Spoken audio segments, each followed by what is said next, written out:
Good morning, everybody. My name is Kat. I'm going to entitle this video The Calm After the Storm because we had one heck of a storm last night. I'm going to look see what the damage is. I've been working a lot this week, so I haven't been able to even hardly touch the garden. And I've got lots of things that are overgrown I've got to cut off, and I'll be doing that once I put down the camera. But I'm a nurse, and there's times where nurses just have to do some long hours. Okay, this is my cucumber garden bed, and then I have just a basic icebox watermelon in there somewhere. I don't know which, and I'm growing mushrooms apparently. Don't know. Got the mushrooms happening. So yeah, this bed isn't super exciting, but we'll see how this icebox watermelon goes. And then this was a little plant, a seed that I planted like a long time ago, and I don't even know what it is anymore because I've changed out seeds so many times. This is Texas. We're in the heat.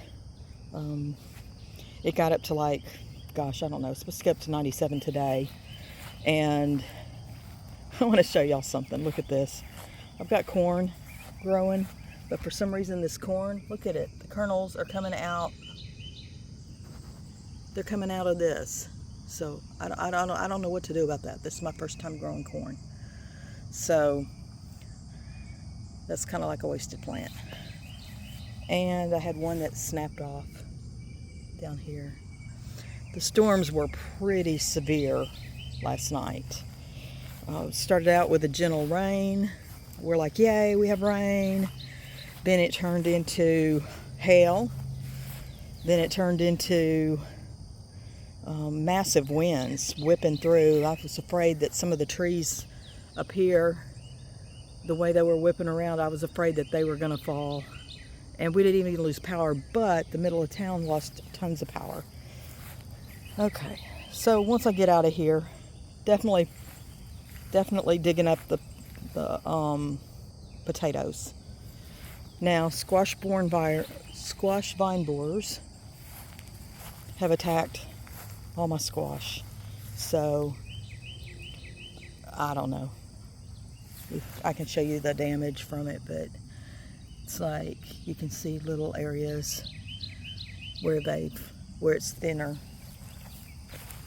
You'll probably see more over here. I've done everything I can think of to do. We're in Texas, so we just know that if we don't beat them, now I've got some squash under here that I've got to pick. This dual one kicked the bucket. It was cut in half by squash vine borers, both of them. Then there's this one. You can see the damage. It's going to go out today. There's nothing in there to save, really. Well, I guess there's a couple. I can give them a couple days to see if they can do anything, but this is what squash vine borers do. They destroy all the way up here, just destroying things. I do not like squash vine borers.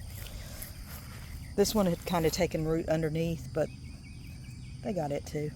So that's that. I'm going to try to figure out if y'all have any comments after having squash vine borers in here. What should I put in these buckets? Because I still have a lot of growing season left.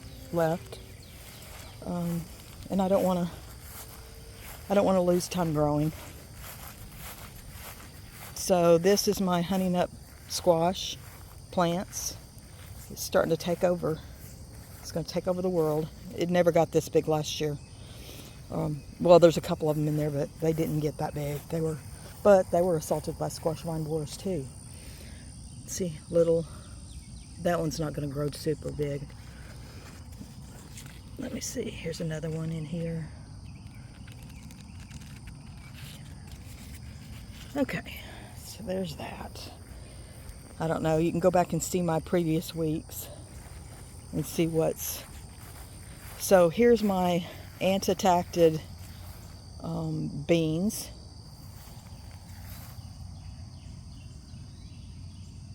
Can you see all those ants? Like, what the heck? And then there's something else that's flying. Let me see if I can catch that. So it's not just, anyway, my poor little beans. They're not going to do well because of all the infestation that they keep getting, no matter what I do. And now I'm not trying to put poisons on things because I am going to be eating it myself. So I'm growing so I don't have poisons. But something that is doing well is, look at this marigold plant. Let's see if I can get back. See how big and bushy that is? Of course, now it has some sort of vining melon plant on it that I have no idea what it is, that came up from a million-year-old seed. And then there's the dill that has gone to seed that I planted. But it seems like the plants that were in these buckets are growing much better as far as the marigold than what I put in my raised bed. And I'll get to that in a minute.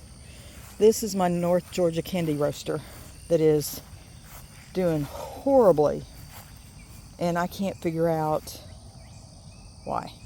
It doesn't have squash vine borers that I can see. Doesn't mean they're not there, but I don't see them. It was wilty yesterday.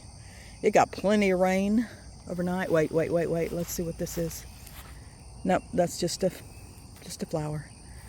Okay. And I'd even like pollinated this. Let's see where you are. There you are. With some others. It's not doing good. Now, that's not the way the others are. So, coming over here, I've got some watermelon plants. Got all these. I've got 1, 2, 3. I'm going to be putting some something underneath it to protect it from the water and the rain so it doesn't rot out if it hadn't already. Then I have a random cantaloupe or something going there. This is, I believe, a honeyboat delecta squash that has intermingled with my watermelon. And there's my, I believe this is a sweet baby watermelon. So I've got like all kinds of intermingles here. Not doing super well, but we had been hot. Then we get slammed with all that massive rain. Now this is what I'm super excited about. I wanted the North Georgia candy roaster too, but here's the Rampicante squash. Look at this. I've got all these. I'm going to put something underneath them. I've got all this. Let's see if I can pull back. Those are growing. I've got these that are growing. Try to get rid of this mosquito attacking me now. Okay, for some reason my video decided to die, so this will be part 2. Okay, so here are the tomato plants. These are the tomatillo plants, like I was saying, and we've got plenty of tomatillos coming up. I'm gonna get some salsa verde, I believe. I'm just glad anything's standing. I really thought that we were gonna come out to all these cages being ripped out, but they didn't. Stuff that whips trees around like it was doing for these cages to stand up is pretty impressive. I've got something's been nibbling, so I don't have that tomato.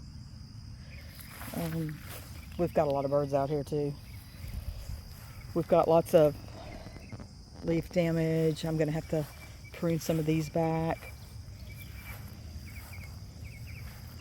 I've got Andes, I've got Apalcas, I've got all kinds of tomatoes in here that are good for saucing. And why do I not prune a lot here is because we get sun scalds incredibly bad. I lose more tomatoes to sun scald than I do bad plants. So, believe it or not. But, yeah, we've got little cherry tomatoes. These are yellow cherries, yellow pears. This one's not doing as well as far as diseases, but well, like I said, I'll prune those leaves back and give them more of a chance. But this is my biggest tomato so far to date, right here. Not really sure which plant this is. Okay, I don't know. I tried to look and see. Here we go with the sun scald. It's just burnt and it's filled with fluid right there. That one's not gonna make.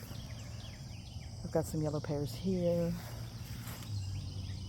that are coming in I need to pick. And these up here are not doing so well. The plants just aren't doing as well. I've got this plant over on the other side that's doing better, but the plants on this side aren't doing as well, which is weird. But here's another one that's not doing super great. Probably won't survive much. I don't know. I think a hornworm got this one because that's super suspicious for hornworms.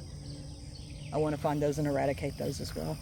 And then here's some more cherry tomatoes. Let's see. Over here, I know you couldn't see this earlier, but I've got to pick all these. These were whipped around by the storms. It was bad enough that it took out lights in town. People were having a hard time getting through everything. But these are the Principe Sporgis. I can't pronounce them because I've never heard it pronounced. But those are good for sun drying. And some fell here off of the plant. But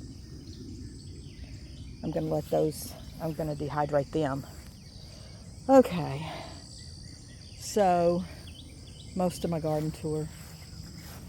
Let me go up here so we can see other pepper plants. These should have fared better because they've been up close to the house, so they were a little more protected. And we'd had trees cut down there because they died, and they would have definitely gone there.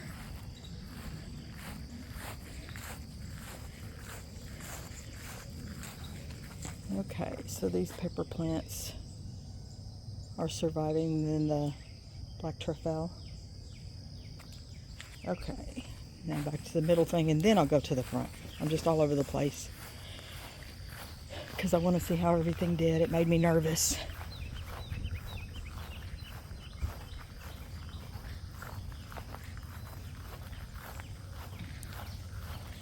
I've got a couple of eggplants. I've got a couple of eggplants here. I've got some beans from Nepal. That was the bean pile that has been growing because I spilt them, not the ones that I grew. And so I'm going to be picking these. There was a couple different varieties in there, so I'm going to come back. I'm going to take these and I'm going to save the seeds for next year. I've got my 1,500-year-old beans, which are ready to pluck right here. I'm going to have to sit them out inside because they're going to have to dry because of the rain. Once again, stupid rain. Okay, my husband was kind and he pulled out the sweet peas. Oh look, my paprika peppers are turning red. Let's see if I can get a better video of that. Some of my paprika peppers are turning red. That's going to be some wonderful paprika powder. And I've got more growing on there. I've still got these beans that I've got to pick. The green beans. And then the Nepali beans. I don't know what to call them because there's, like I said, a couple different varieties in there. So anyway, they're growing like crazy. So just kind of a view from back here. Mostly survived the storm. I've just got to figure out what to do about my North Georgia candy roaster. We've got to do something for that baby. And then my green stalks, which I've got to replant with some things. I've got basils in here, and I've got some beans and things like that. But it's time to pull that out, and then my lake beans, and put something else in. I'm going to be saving seeds from my cilantro. So I'll get that done. I'm surprised those weren't whipped out and everything fell off. Here's some of my shishito peppers, which I'm gonna pick today. And some not there today, but it's gotten too hot for my cucumbers, and so I'm gonna pull those out and put something else in there. That's the cool thing. You get to put so many different things in when you have a long growing season, except for when the heat destroys it. So tomatoes are falling.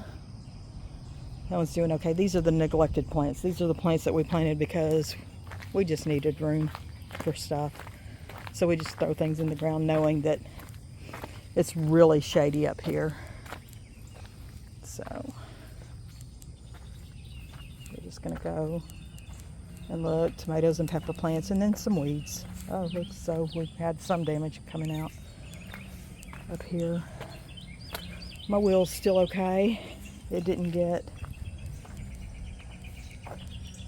hurt.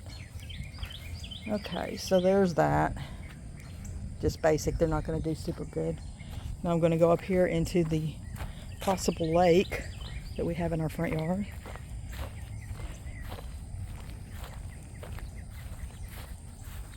And look at the pear trees and see how they did. I think the other trees shaded them from the brunt of the wind on one side anyway. It was circling around. It was really hard to tell where the wind was coming from because it was circling around so hard.